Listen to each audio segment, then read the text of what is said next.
Shri Krishna, Chaitanya, Prabhu Nityananda, Shri Advaita Gadadhar, Srivasadi Gaur Bhaktivinoda, Hare Krishna, Krishna Krishna, Hare Hare, Hare Ram, Ram Ram, Hare Hare. It's time for Krishna book.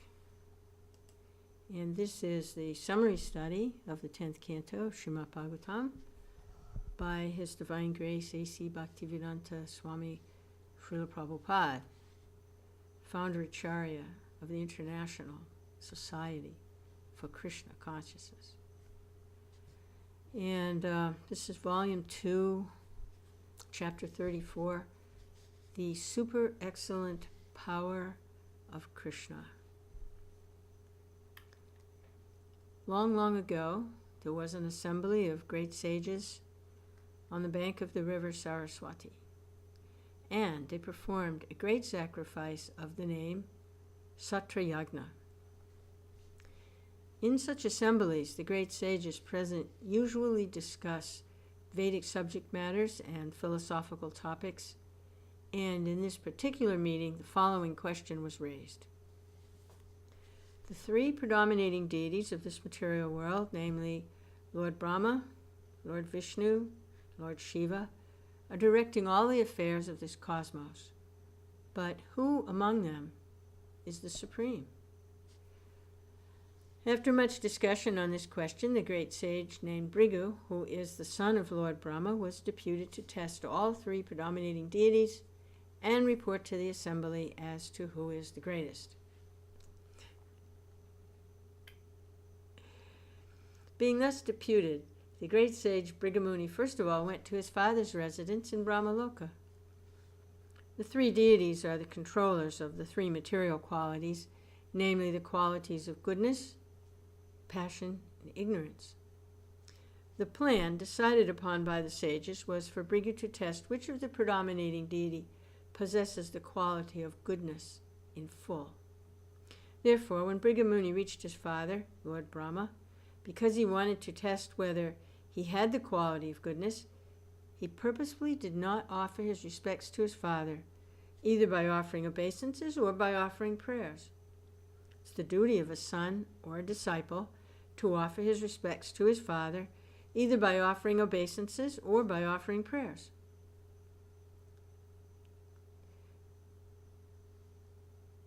But Bhrigu purposely failed to offer respects, just to see Lord Brahma's reaction to his negligence. Lord Brahma was very angry at his son's impudency, and he showed signs which definitely proved this to be so.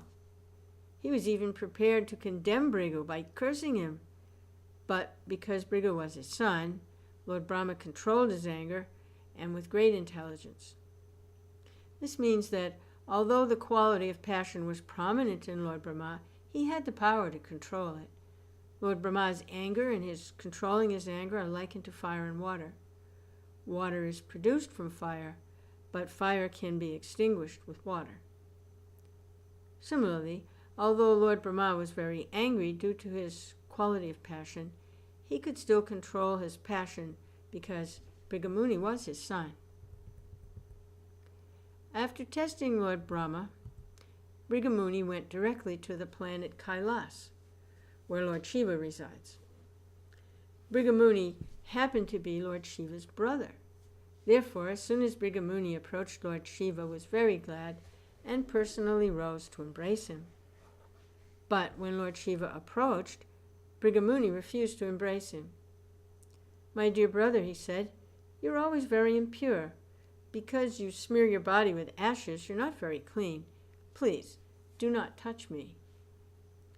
When Bhrigu refused to embrace his brother, saying Lord Shiva was impure, the latter became very angry with him. It is said that an offense can be committed either with the body, with the mind, or by speech. Bhrigu first offense committed towards Lord Brahma was an offense with the mind. His second offense, committed toward Lord Shiva by insulting him and criticizing him for unclean habits, was an offense by speech. Because the quality of ignorance is prominent in Lord Shiva, when he heard Bhrigu's insult, his eyes immediately became red with anger. With uncontrollable rage, he took up his trident and prepared to kill Brigamuni. At that time, Lord Shiva's wife, Parvati, was present. Her personality is a mixture of the three qualities, and therefore she is called Trigunamayi. In this case, she saved the situation by evoking Lord Shiva's quality of goodness. She fell down at the feet of her husband, and with her sweet words, she talked him out of killing Brigamuni. After being saved from the anger of Lord Shiva, Brigamuni went directly to the planet Swetadweep, where Lord Vishnu was lying on a bed of flowers, accompanied by his wife, the goddess of fortune, who was engaged in massaging his lotus feet. There, Brigamuni purposely committed the greatest sin by offending Lord Vishnu by his bodily activities. The first offense committed by Brigamuni was mental, the second offense was vocal, and the third offense was corporal. These different offenses are progressively greater in degree. An offense committed within the mind is a positive offense. The same offense committed verbally is comparatively more grave, and when committed by bodily action, it is superlative in offensiveness. So Brigamuni committed the greatest offense by touching the chest of the Lord with his foot in the presence of the goddess of fortune. Of course, Lord Vishnu is all-merciful. He did not become angry at the activities of Brigamuni, because Brigamuni was a great Brahmin. A Brahmin is to be excused even if he sometimes commits an offense, and Lord Vishnu set the example. Yet it is said that from the time of this incident, the goddess of fortune, Lakshmi, has not been very favorably disposed towards Brahmins, and therefore, because the goddess of fortune withholds her benedictions from them, Brahmins are generally very poor. Brigamuni's touching the chest of Lord Vishnu with his foot was certainly a great offense, but Lord Vishnu is so great, he did not care. The so-called Brahmins of the Kali Yuga are sometimes very proud that they can touch the chest of Lord Vishnu with their feet. But when Brigamuni touched the chest of Lord Vishnu with his feet, it was different, because although it was a great offense, Lord Vishnu, being greatly magnanimous, did not take it very seriously. Instead of being angry or cursing Brigamuni, Lord Vishnu immediately got up from his bed along with his wife, the goddess of fortune, and offered respectful obeisances to the Brahmin. He addressed Brigamuni as follows: "My dear Brahmin, it's a great blessing for me that you've come here. Please, therefore, sit down on this cushion for a few minutes. My dear Brahmin, I'm very sorry that when you first entered, I did not receive you properly. It was a great offense on my part, and I beg you to pardon me. You're so pure and great that the water which washes your feet can purify even the places of pilgrimage. Therefore, I request you to purify the Vaikuntha planets where I live with my associates. My dear Father, O great sage, I know that your feet are very soft like a lotus flower. My chest is as hard as a thunderbolt. I'm therefore afraid that you may have felt some pain by touching my chest with your feet. Let me therefore touch your feet to relieve the pain you have suffered." Lord Vishnu then began to massage the feet of Brigamuni. The Lord continued to address Brigamuni. "My dear Lord," he said, "my chest has now become sanctified because of the touch of your feet, and I'm now assured that the goddess of fortune, Lakshmi, will be very glad to live there perpetually." Another name for Lakshmi is Chanchala. She does not stay in one place for a long time. Therefore, we see that a rich man's family sometimes becomes poor after a few generations, and sometimes we see a poor man's family becomes very rich. Lakshmi, the goddess of fortune, is Chanchala in this material world, whereas in the Vaikuntha planets, she eternally lives at the lotus feet of the Lord. Because Lakshmi is famous as Chanchala, Lord Narayan indicated that she might not have been living perpetually by his chest, but because his chest had been touched by the feet of Brigamuni, it was now sanctified, and there was no chance that the goddess of fortune would leave. Brigamuni, however, could understand his position and that of the Lord, and he was struck with wonder at the behavior of the Supreme Personality of Godhead. Because of his gratitude, his voice choked up. he was unable to reply to the words of the Lord, and tears glided down from his eyes. He could not say anything. He simply stood silently before the Lord. After testing Lord Brahma, Lord Shiva, and Lord Vishnu, Brigamuni returned to the assembly of great sages on the bank of the river Saraswati and described his experience. After hearing him with great attention, sages concluded that of all the predominating deities, certainly Vishnu is situated in the mode of goodness in the highest degree. In the Srimad Bhagavatam, these great sages are described as Brahmavadinam. Brahmavadinam means those who talk about the absolute truth, but have not yet come to a conclusion. Generally, Brahmavadi refers to the impersonalists, or to those who are students of the Vedas. It's to be understood, therefore, that all the gathered sages were serious students of Vedic literature, but had not come to definite conclusions as to who is the Supreme Absolute Personality of Godhead. After hearing Brigamuni's experience in meeting all three predominating deities, Lord Shiva, Lord Brahma, and Lord Vishnu, the sages concluded that Lord Vishnu is the Supreme Truth, the Personality of Godhead. It is said in the Srimad Bhagavatam that after hearing the details from Brigamuni, the sages were astonished, because although Lord Brahma and Lord Shiva were immediately agitated, Lord Vishnu, in spite of being kicked by Brigamuni, was not agitated in the least.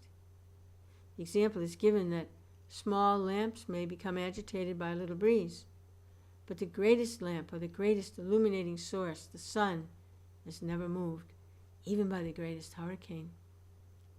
One's greatness has to be estimated by one's ability to tolerate provoking situations. The sages gathered on the bank of the river Saraswati concluded that if anyone wants actual peace and freedom from all of fearfulness, he should take shelter at the lotus feet of Vishnu. If Lord Brahma and Lord Shiva lost their peaceful attitude upon a slight provocation, how could they maintain the peace and tranquility of their devotees? As for Lord Vishnu, however, it's stated in Bhagavad-gītā, anyone who accepts Lord Vishnu or Krishna as the Supreme Friend attains the highest perfection of peaceful life. The sages thus concluded that by following the principles of Varnashram Dharma, one becomes actually perfect. But if one follows all the religious principles of a particular sect, does not become advanced in understanding the Supreme Personality of Godhead Vishnu, all such labor of love is fruitless. To execute religious principles means to come to the platform of perfect knowledge. If one comes to the platform of perfect knowledge, then he will be disinterested in material affairs. Perfect knowledge means to know one's own self and to know the Supreme Self. The Supreme Self and the individual self, although one in quality, are different in quantity.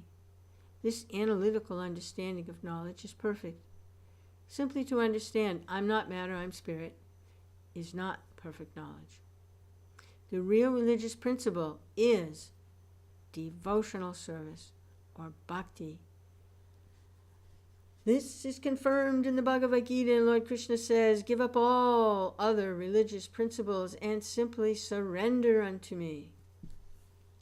Therefore, the term dharma applies only to the Varnashram Dharma, or Bhagavat Dharma, following which all other good qualities and advancements in life are automatically achieved.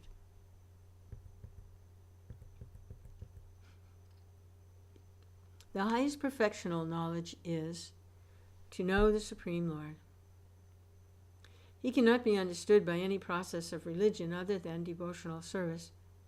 Therefore, the immediate result of perfect knowledge is achieved by executing devotional service. After attainment of knowledge, one becomes disinterested in the material world. This is not because of dry philosophical speculation. Devotees become disinterested in the material world, not simply because of theoretical understanding, but practical experience. When a devotee realizes the effect of association with the Supreme Lord, he naturally hates the association of so-called society, friendship, and love.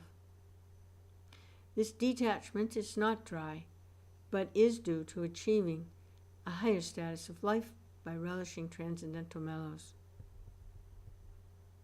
It is further stated in the Srimad Bhagavatam that after attainment of such knowledge and detachment from material sense gratification, one's advancement in the 8 opulences attained by mystic yoga practice, namely anima, lagima, and prapti siddhis, etc., are also achieved without separate effort.